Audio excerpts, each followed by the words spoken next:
I am absolutely pumped for UFC 323. I think this is such a fun card. You've got 4 of the fights on the main card, either at flyweight or bantamweight. I know a lot of people sleep on the lighter weight classes. I am not one of those people. In my opinion, the 2 champs, Merab and Pantoja, they are 2 of the top 5 best pound for pound fighters in the world. And then when you get to the prelims, they're just some really fun matchups. You got like 4 different lightweight fights that I think are guys like on the fringe of the top 15. Also just really fun stylistic matchups. So I am super hyped for this card. I do think it's going to deliver. And in today's video, I'm going to be going through and giving my full card predictions, breaking down every single matchup, main card, and the prelims. Timestamps are going to be in the description if you guys want to jump around to certain fights. But let's dive right into the first prelim matchup here. We have Muhammad Naimov taking on Mairon Santos. Naimov actually has a really strong UFC record, 5-1 to start off his UFC career. He's not going out there and just like dusting dudes and outclassing people, but he's consistently finding ways to just grind out wins, even if they are pretty competitive. But like, you can kind of tell he's not necessarily stamping these fights or finishing them in dominant fashion. He has been outlanded or just like one significant strike ahead of his opponent in every single UFC fight. So even in these wins, he's kind of consistently getting outlanded. He has one knocked out in the UFC. That was his first fight against Jamie Malarkey, and then his other finish was due to a leg injury. So he's just not having those big moments, but he's well-rounded. He can mix things up. He can work in the clinch. He can get his grappling going, and he has found a way to kind of squeak out these wins. On the other side with Mairon Santos, he has a 3-0 UFC record. I think he should probably be 2-1. His fight against Francis Marshall, I did think that was a robbery for him to win that one, but he bounced back with a very solid performance against Sadiq Youssef, up at 155. Now, Youssef does look somewhat diminished. I think he's only like 31, 32 years old, but he's not looking like he was, 4 or 5 years ago, but still a solid win against a solid name. Youssef has been in there against a lot of really strong opponents. Santos is a pretty explosive striker. 8 of his 16 wins have come by knockout. We've seen back-to-back opponents go in there and try to grapple with him to, mixed success. Francis Marshall racked up some control time. Sadiq Youssef didn't work super well for him. But Santos, I think he's going to be consistently improving. He's only 25 years old, so still very young. When you look at these two dudes, they have a combined UFC record of 8-1, but I'm honestly like not super high or super sold on either of these guys. I am going to lean towards Santos. I think this fight's going to be competitive. I just think he has the upside to have the much bigger moments in this fight. I think he hits a little bit harder. I think he could find some big shots in there. So I'm going to pick Santos by decision, but I also would not be shocked if Naimov kind of squeaked out a close decision win here. In the next matchup, we have Mansur Abdul-Malik taking on Antonio Trocoli. This seems like pretty intentional matchmaking from the UFC. You've got Abdul-Malik, who's a 2-0-1 prospect in the UFC, going up against, an 0-2 guy, someone who's probably not, UFC caliber in this fight. So starting off with Abdul-Malik, 8-0-1 as a pro, 7 knockout wins, 1 submission, so 100% finish rate, I guess with the draw. But that was weird because it was a finish against Cody Brundage, and then Brundage appealed, so they ended up going to a decision retroactively, I think, and it ended up being a draw for him. So we've seen him finish every fight. I guess one of them got called back, but he's got a pretty solid frame for the weight class, 6'2", almost an 80-inch reach. He's a very impressive athlete, only 28 years old. He's not super polished, and he was pretty underwhelming in his last fight against Cody Brundage, but I just think there's going to be a major physicality advantage in this matchup. I think Abdul-Malik is just the way better athlete. For Trocoli, we have seen him get pretty thoroughly outclassed in both of his UFC fights. He debuted against Bullet, so admittedly a pretty tough test to start off your UFC career, but he was finished in the 3rd round. He was outstruck 82-16, and for a lot of that fight, it just kind of seemed like he was in survival mode, wasn't really trying to mount his own offense. And then in his second fight, he was submitted in under a minute 30 by Tresean Gore, who's not some sort of elite UFC fighter at this point in his career. Outside the UFC, he was primarily a grappler, but he's had 0 grappling success within the UFC. And honestly, he's kind of just looked like he doesn't want to be in there. So I just think Abdul-Malik, even though he's not, I don't think like a top 15 caliber guy right now. I think he's going to be steadily improving. He has some of the tools, and I do think he's just better than Trocoli. So I'm going to go Abdul-Malik by round 2 knockout. Moving up one weight class to light heavyweight, we have Ibo Aslan taking on Iwo Baraniewski. I'm sure I butchered it. I'm going to call him Iwo when I'm talking about him. But starting off here with Ibo Aslan, it kind of seems like he's a little bit of a head case, at least looking at his last fight. He started his career 14-1, started off 2-0 in the UFC. Every single win he's had has come by knockout. Then he gets booked against Ion Cutelaba. He gets finished in the first round, submitted, and then he goes out against Billy Elikana in his last fight and just looks completely gun-shy. This is a guy that had fought super aggressively. He would go out there winging big punches. He would use his power and had a ton of success. Like I mentioned, started off 14-1, and he just fought this super passive game plan against Elikana, and it just didn't really look like he wanted to be in there. Like I said, just super, super gun-shy. On the other side here with Iwo, he is 6-0 as a pro, so not super experienced, 100% finish rate, 4 knockouts, 2 submission wins. Picked up a super impressive knockout on the Contender Series, overhand right in like 20 seconds. So super early on in that fight, big time finish. On the feet, as you can probably tell, he's got a lot of power, but I think where he has the real edge in this fight is in the grappling. He's a very physically imposing wrestler, and I do think he's going to have some success there in this matchup. And so when I'm comparing these two, I think it's tough to have a lot of confidence in Ibo Aslan just based on the way he fought his last fight, right? Like, if he's winning this matchup, he's going out there, he's being aggressive, he's landing a big shot, and he's knocking out Baraniewski. And he just didn't fight that way in his last one. And so maybe he comes in and he looks a lot better, but I don't think that's something we can bank on here. And then for Iwo Baraniewski, I just think he has the ability to mix it up where he can land that big shot on the feet, but I think he should come in here and look to grapple. I think he gets it done, and I think he gets it done early. I'm going to go round 1, ground and pound KO. Now we're getting into some of those really fun lightweight fights. We've got Edson Barboza taking on Jalin Turner. The fact that this is like the 3rd or 4th fight on this card just shows how strong it is. I'll start it off here with Barboza, coming off of back-to-back losses against Lerone Murphy and Drakkar Klose. The last time we saw Barboza win was back in 2023 against Sadiq Youssef. He's a super explosive striker. He's an elite kicker. It's not like his strength, but I do think he's a little bit slept on as a boxer. Does have some power in the hands. You can't sleep on him in that area. And then he just has such a diverse striking attack where there are just so many things you need to look out for. He has knockouts in the UFC by knee, right hook, body shot, flying knee, body kick, leg kicks, left hook, and wheel kick. So there's just so much out there that he could, land with fight-ending consequences. He is getting up there in age. He's 39 years old. I thought he looked a little bit diminished in his most recent fight against Drakkar Klose. It was just kind of a flat performance out of him. So doesn't bode super well for some of these future matchups. On the other side with Jalin Turner, he's kind of in a weird spot also because he is coming off an 8-month retirement. After his most recent fight against Ignacio Bahamondes, he retired. I thought it was odd. He's still very young. I guess he was kind of just burnt out at that point. He's lost 4 of his last 5, but I really thought the Bahamondes fight was the only fight where he actually looked bad and had a bad performance. In that one, he got taken down.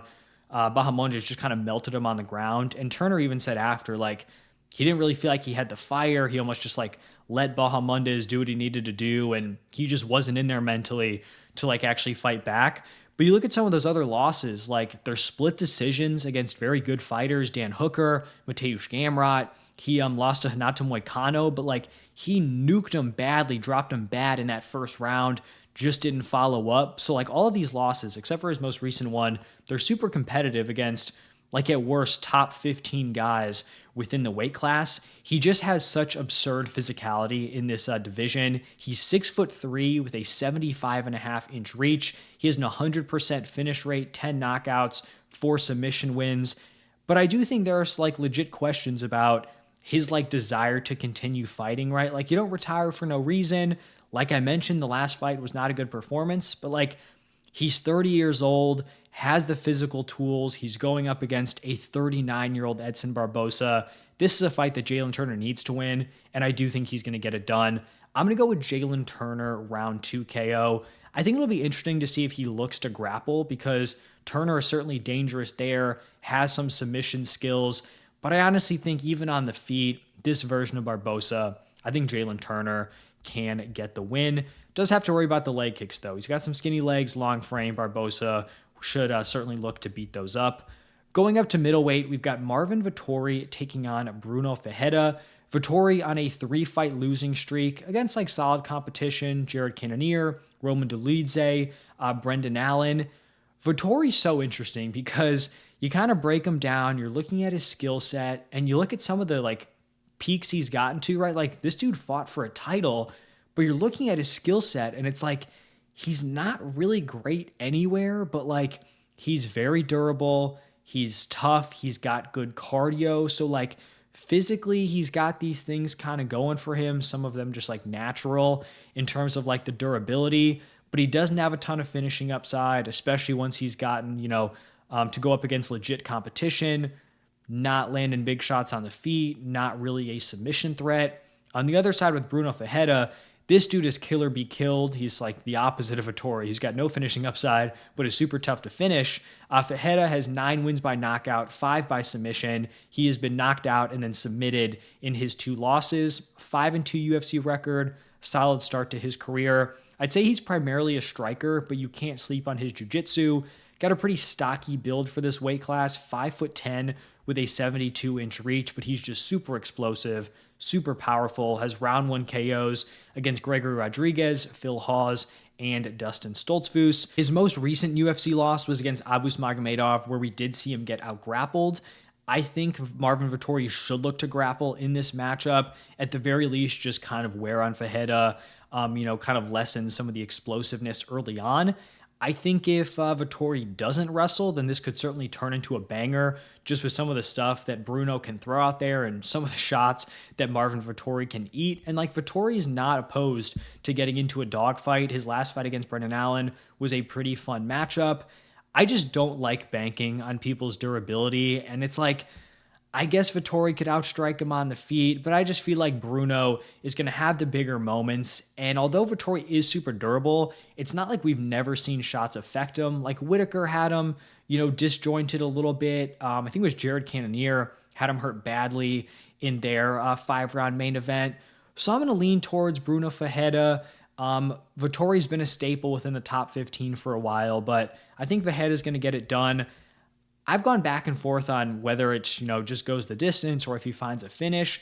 I'm going to say Ferreira cracks the chin. I'm going to go round 2 KO for him. Vettori, he's taken some damage in some of his recent fights. I think it catches up to him here against Brunno. We're going back down to 155 with another super fun matchup for Ziam taking on Nazim Sadykhov. I talked about this, I think it was the last time Ziam was booked. I believe it was against, it's the dude who took on the Hardwick brother, Cowie Fernandez. I think Ziam had to pull out of that one, but he's been overdue for a ranked opponent. He's on a 5-fight win streak. He's 7-2 in the UFC. He's very well-rounded. He's landed 4 takedowns in back-to-back fights, but he's got this long frame, 6'1", with a 75-inch reach. He's a clean striker. I guess the one kind of like red flag or maybe one of his weaknesses, he doesn't have a ton of finishing upside, not some sort of crazy athlete, doesn't have crazy power, not some sort of like elite submission threat. On the other side here with Nazim Sadykhov, he is coming off an absolutely banger win against Nicholas Mota, got hurt badly in the first round, took a lot of damage, came back and landed a vicious knockout on him, just an absolutely insane, I think it was like a 2-round fight. In the UFC, he is 4-0-1, all 4 wins by finish, 3 knockouts, 1 submission win. His 1 decision was a super fun fight against Slaviklaus. That was the draw. He's a super fun southpaw striker, nasty body work. He's got a really impressive lead hand, powerful left hand. He throws big hooks, great in combination. He is pretty hittable on the feet, though, absorbs almost 6 significant strikes per minute, which is a very, very high number. I think this matchup is really interesting because I want to see who can actually impose their style on the other one. For us, Ziam is much more willing to stay on the outside, kind of use his frame, pick at his opponents, kind of get into a lower volume striking fight. That's not how Nazim Sadykhov wants to fight. He wants to close the distance. He wants to get in these brawls. and really just force a dogfight. And so it's like, which guy can impose their game plan? I'm going to lean towards Sadykhov. I think he's going to push that aggressive pace. I think he's going to get in there, really mix it up with Ziam, and I think he wins a really fun, competitive decision. So Sadykhov by decision is going to be my pick. And either one of these dudes, whoever picks up the win, they should be getting a ranked opponent up next. I think this is the only women's fight on this card. We've got Macy Barber going up against Karine Silva at flyweight. For Macy Barber, I'm just hoping she's healthy and actually makes it to fight day. Her last fight was all the way back in March of 2024. She pulled out of her most recent fight against Erin Blanchfield. If you guys remember, it was like she was supposed to walk out and she had some sort of like health issue where the fight just straight up got canceled. She's posted and talked about like having some very serious health issues where she's like been in the hospital for like long periods of time. So hopefully she's good, healthy, ready to perform here at UFC 323. But when she is out there, I'm a fan of her. She's a very physical flyweight. She's an aggressive striker, really impressive in the clinch, great elbows, very active there. The takedown defense is not great, 53%. She's been taken down in her last 6 fights. Andrea Lee took her down 5 times. Amanda Hebos had some success landing takedowns against her. And then when she does get to her back, she's not great at making space and getting up. On the other side with Silva, she started off her UFC run really hot. 3 UFC wins, all by submission. The momentum's kind of stalled a little bit, picked up a decision win. Last 2 fights have been very close competitive decisions. Won one of them, lost the other one. She's a super dangerous offensive grappler, but she has really struggled defensively, where her last 2 opponents have looked to like turn the table and take her down. She's an 11% takedown defense. That is insanely bad, especially for someone who's not like a wizard off of their back. It's just not great. And then in back-to-back fights, she's been taken down 3 times. So I actually think this fight is pretty interesting because Macy Barber, questionable takedown defense. Karine Silva will want to grapple. Does Macy Barber look to push the grappling pace of her own right? Does she look for her own takedowns? She's comfortable in the clinch. I think if she wrestles offensively, she could have a lot of success in this matchup. I'm hoping she's healthy. My pick is going to be Macy Barber to win this one by decision. Back to lightweight, Terrence McKinney taking on Chris Duncan. This is an absolute banger. I think Chris Duncan called for this fight. Love his matchmaking. Love that the UFC went along with it. Terrence McKinney is the definition of killer be killed. He has 17 pro wins, 8 by knockout, 9 by submission. In his 7 losses, he's been knocked out in 5 of them, submitted in 2 of them. He has never gone to a decision, win or lose. 4 of his 24 fights have entered the second round. So 20 of his fights have ended within the first round. He's got a crazy, unique fight style. He goes so hard early on, and he's hoping he finds the finish. If he doesn't, he's probably going to fade, and he's probably going to get finished either later on in the first round or into the second. He's so explosive. He's so powerful. Defensively, he's not great, and it kind of puts his style in this weird spot where it's like, yeah, you'd like him to maybe pace himself a little bit more, but his crazy like early round 1 burst is what makes him so dangerous. It's what makes him so special. If you have him out there and he's just trying to pace himself for 15, he's just might not be as skilled as some of the guys he's going up against. I think we kind of saw that against Esteban Ribovics, where Ribovics was like, I'm just going to throw a lot out there because I don't think this dude can defend it. And he landed that nasty head kick KO. I think it was like a switch stance knockout, but that was impressive from Ribovics. McKinney, I think a lot of people think of him as a striker. He's a very dangerous grappler, can rack up control time. Believe he has a submission win against Faraz Ziam, super tough opponent. And then his ground and pound is also very solid, coming off a submission win against Slavoclaws. On the other side with Chris Duncan, admittedly, I was not super high on him coming into the UFC. He has proven me wrong so far. 5-1, coming off a war win against Mateusz Rombeski. He mixes things up really well. Half of his pro wins are by knockout. He's got 3 wins by sub. I think 2 of those are within his last 3 fights. Averages over 3 takedowns per 15 minutes, 42% takedown accuracy. And then one of my big concerns with him coming into the UFC was that he fought twice on the Contender Series, and he looked very chinny. He was knocked out by Slavoclaws, and then he was dropped badly in his fight against Charlie Campbell, but then he had that like insane, huge comeback knockout win. But I'm like, Fought two decent dudes on the Contender Series. He got hurt badly, finished in one of them. Like, I don't know if this dude's going to be able to take a shot in the UFC.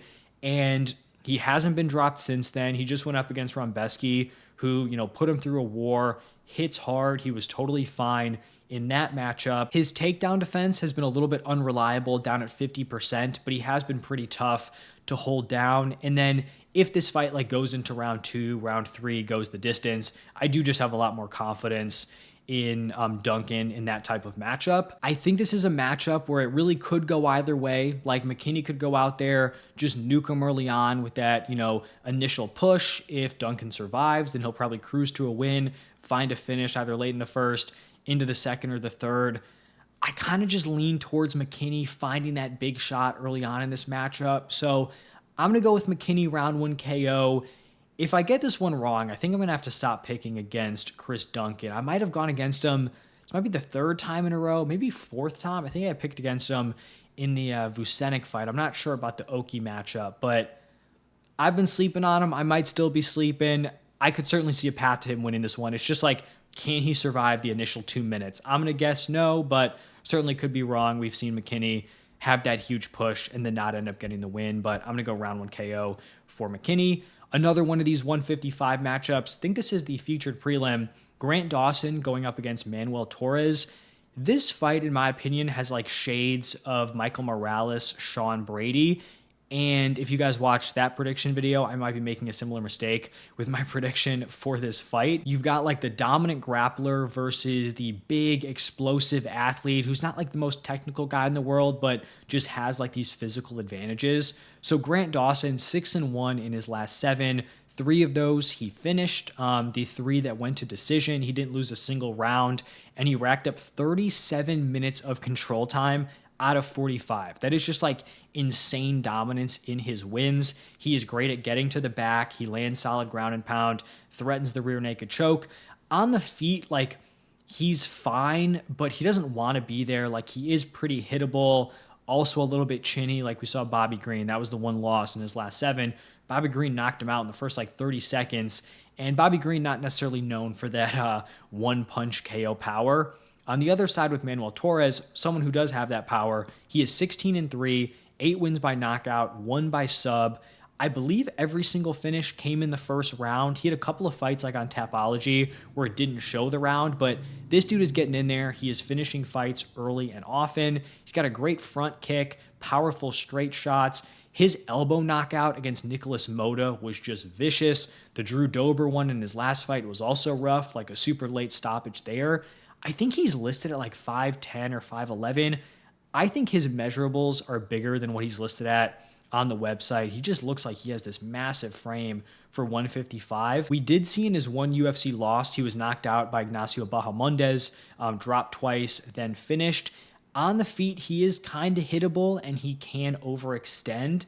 And that's kind of why I'm leaning towards Grant Dawson here. This does kind of feel like a Manuel Torres round 1 KO, or Grant Dawson just kind of, racks up the control time and steamrolls him moving forward.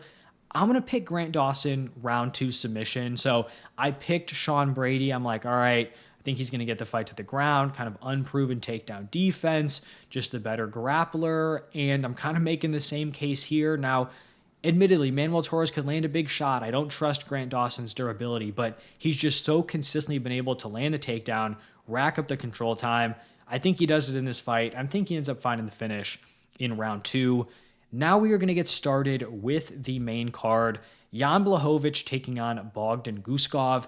And Jan Blachowicz is 42 years old. That seems kind of crazy. He's obviously out of his prime, but I still think he's a really tough out, a tough guy to beat in this weight class. He is 0-2-1 in his last 3 fights. His last win actually came all the way back in 2022, and that was the blown out knee Rakic main event win in the Apex. His last fight was a very close decision loss against Carlos Ulberg.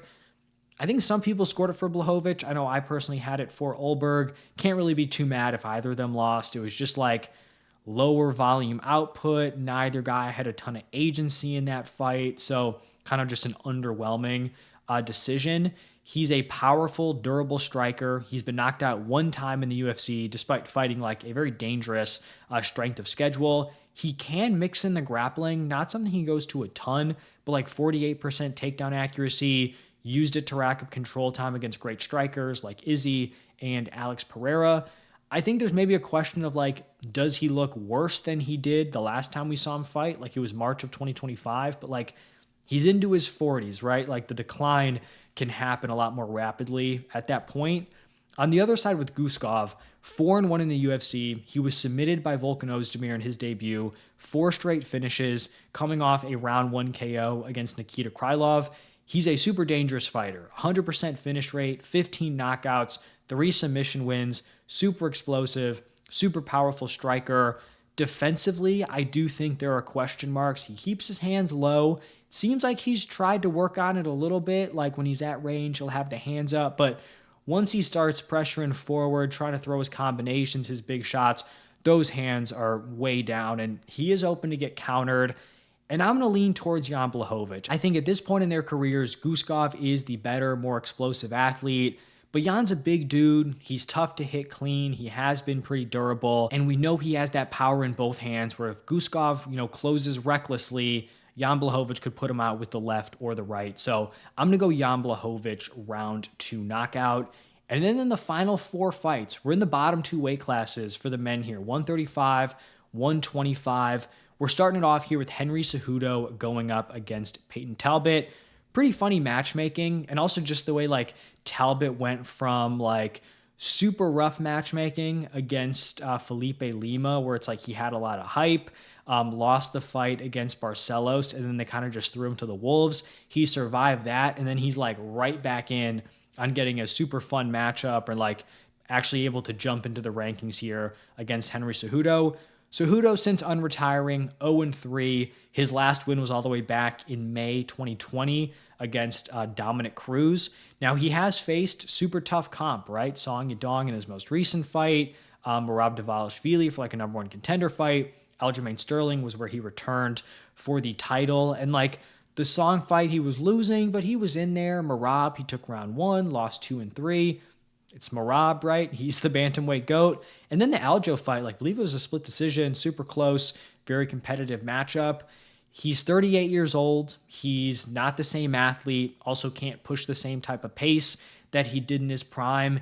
And then you can make the argument of like, he looked good or looked competitive against Aljo. He won a round against Merab, clipped him in the first. All right, he was in there with Song, and Payton Talbott's kind of a step down, but it is kind of a slippery slope where you like are kind of praising these dudes or putting them at a certain level coming off of losses.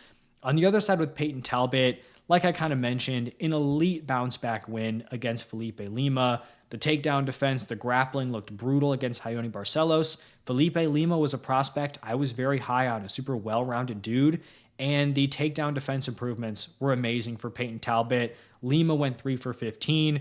Payton Talbott racked up more control time, scrambled super effectively. I also think on the feet, just in terms of like his stance, his style, in terms of like avoiding takedowns, he looked a lot less stiff, a little bit less upright. The power difference in that matchup was noticeable, where like if you're just watching it, Felipe Lima was holding his own on the feet, but you could tell like when he went to the corner, he did not like the power that was coming back at him from Payton Talbott. And he's just a super efficient striker. He doesn't load up on his shots, but they've got a lot of pop. He works all 3 levels. Payton Talbott right now is minus 275. That feels pretty extreme because even this version of Cejudo, like I do think it's a step up. And I want to say he might have been the underdog against Lima or a pretty small favorite. So almost 3-1, seems a little bit wild, but I do think he's going to look like the much bigger fighter. I think he's going to have a major athleticism advantage. I think his danger factor is way more there. And he's like a 38-year-old bantamweight. Like you're just not seeing dudes in the lighter weight classes perform at a super high level when they're getting into their later 30s. So I'm going to go with Payton Talbott. Gone back and forth between a decision and knockout. Cejudo is tough to finish, but Talbott's super dangerous. I'm going to go with decision. I don't think Cejudo's going to get like completely blanked in the wrestling. Like I think he can land a takedown or 2, rack up some control time. But if it's like 15 minutes of just pure striking, like he's probably going to sleep. But I'm going to go with Payton Talbott to win by decision. At flyweight, with potentially a number 1 contender fight, we've got Brandon Moreno taking on Tatsuro Taira. Moreno, coming off of back-to-back wins against Steve Erceg and Amir Albazi, got a super boxing heavy style, active lead hand, also pretty impressive like lead leg kick. Saw that finish Kai Kara-France to the body. He's not like the cleanest, most technical striker, but he's very active. He's got good instincts, pretty solid athlete also for the weight class. Some solid counters in the pocket, nice combinations, tough to like fully square up and hit super clean. And then I also think he's just a very underrated grappler, which is certainly going to be a big factor in this matchup. Of all of the guys who have gone up against Pantoja, like Moreno had the most success of mitigating the grappling. Like, yeah, he got held against the cage for a little bit. He got taken down. I think it might have been like 6 times, but like he was not getting held down on his back for long periods. He was not, getting his back taken and held there for a long time. So I do think he deserves some credit there. Amir Albazi, right? Someone who came in, very good grappler, 25-minute fight, 9 seconds of control time. This is a dude who submitted Davison Figueiredo, a very, very good grappler. So you definitely don't want to sleep on that area of Moreno's game. On the other side with Tatsuro Taira, dude's got a super bright future, still only 25 years old, had the split decision loss against Brandon Royval. Should not have been a split. I think it was pretty clear, 3-2 Brandon Royval, but close competitive fight, took 2 out of 5 rounds against a dude who's fought for the title, has a really impressive bounce back win against Hyun Sung Park, who I thought was a really interesting prospect. I mean, it was a dominant win. He hurt him in the first, submitted him in the second, just completely outclassed him everywhere.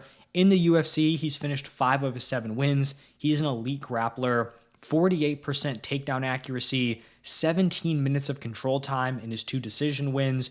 We saw him in that Brandon Royval fight. He pretty much banked 2 full rounds by just getting the takedown and racking up the control time. And it's not like he doesn't do anything with it. He'll threaten submissions. He'll land ground and pound. On the feet, like, he's a pretty technically sound striker, but we did see him really struggle there against Brandon Royval. Defensively, he's just not great. And I think Brandon Moreno right now is the betting underdog. I'm going to roll with the underdog here. I think Moreno has the clear striking edge on the feet. And like as a defensive grappler, I just think Moreno's going to be able to hold up. Now, is he never going to get taken down? Probably not. Tatsuro might bank around, with the control time. Might land a few takedowns, but I think Moreno's going to do his best to mitigate that. I think he's going to be active on the feet. I think he's going to land some shots there. And I think he wins a decision. I was pretty surprised to see Moreno as the dog, to be totally honest. And I understand Tatsuro Taira is super fun, but he still has a few more years, I think, before he's at that true champ level potential. So I am rolling with Brandon Moreno in this fight. And then for the title in the same weight class, Alexandre Pantoja taking on Joshua Van. In my opinion, this is the best flyweight grappler, potentially going up against the best flyweight striker. Maybe you make a case for Moreno, someone like that, but Joshua Van has just been so impressive. I think Alexandre Pantoja might be the most underrated champion in the UFC. He's just putting together these super strong performances, not going to talk a ton of smack, right? UFC historically has kind of disrespected the flyweights. He just keeps on winning these matchups, 5 title wins, back-to-back finishes against Kai Kara-France and Kaya Sakura. In his 3 decisions, he has landed 23 takedowns and racked up 32 minutes of control time. These are guys that are fighting for the title, and he is controlling over 66% of the time in those, decisions. It's just crazy. He's finishing you, or he's just dominating you on the ground.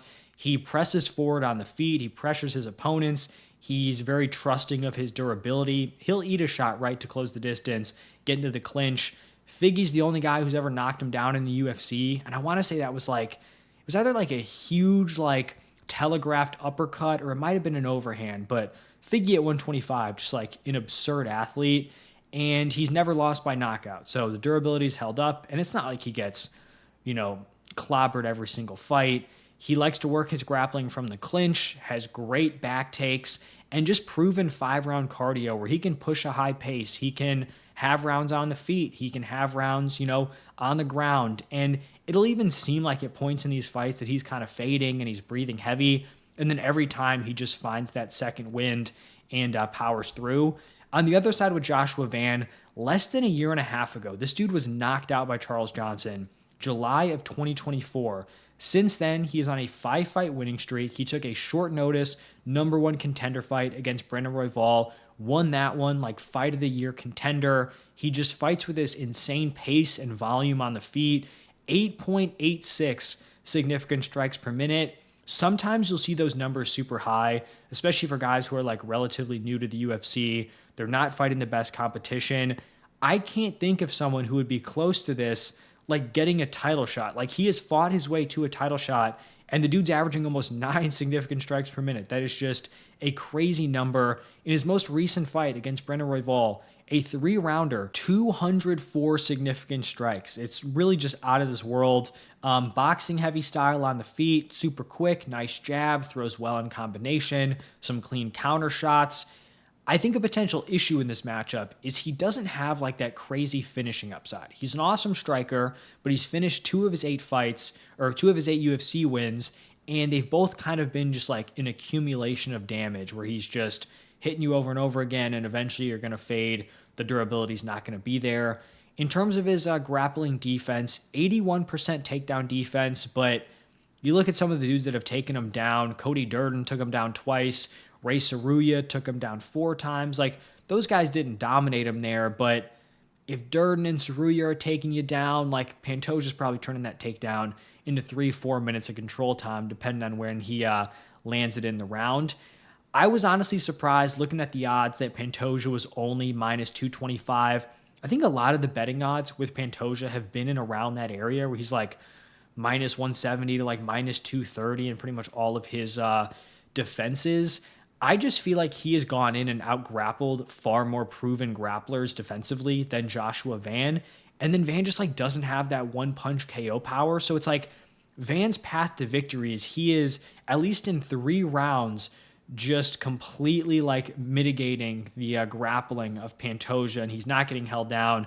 Pantoja's not threatening submissions, and I just don't see those 3 rounds happening. Like, could it? Sure. Like, I love Joshua Van. I think he's so fun to watch. Huge fan of the dude. It's just, in my opinion, a tough matchup. He's super young, hasn't faced anyone close to the grappling of Pantoja. So I think Pantoja gets this one done, and I actually think he finds a finish. I'm going to go round 2 submission.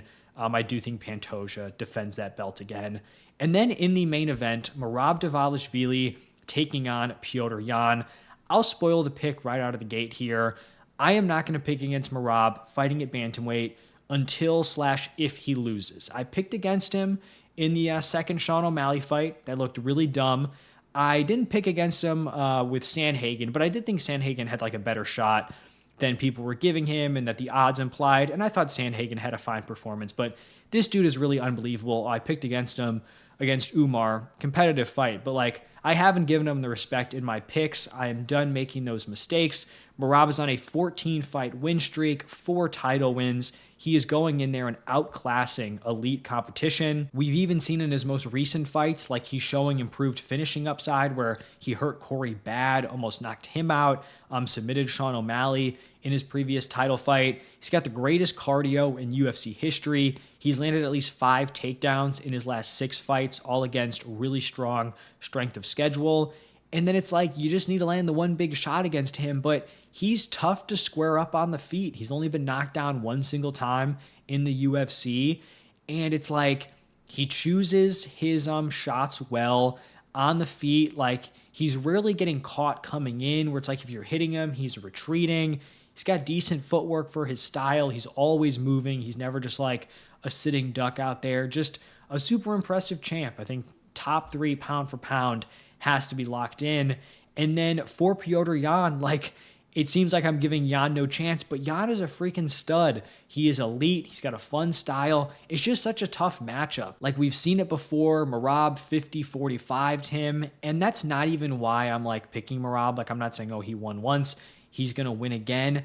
I just think, like, when we're looking at these guys, what they've done since then, I feel like Merab has made the more noticeable improvements and has gotten even better.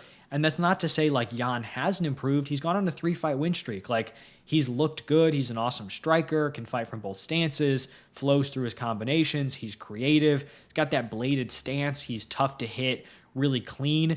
But we've already seen Merab completely blank him. And I think you need like one of 2 things to have a real shot against Merab. You need either just like elite finishing ability where you do have that danger factor of landing the one big shot or the one big strike. And Petr Yan has 0 knockdowns in his last 6 fights. He's a great striker, but he doesn't have bricks in his hands. He hasn't shown the ability to really badly hurt some of the best.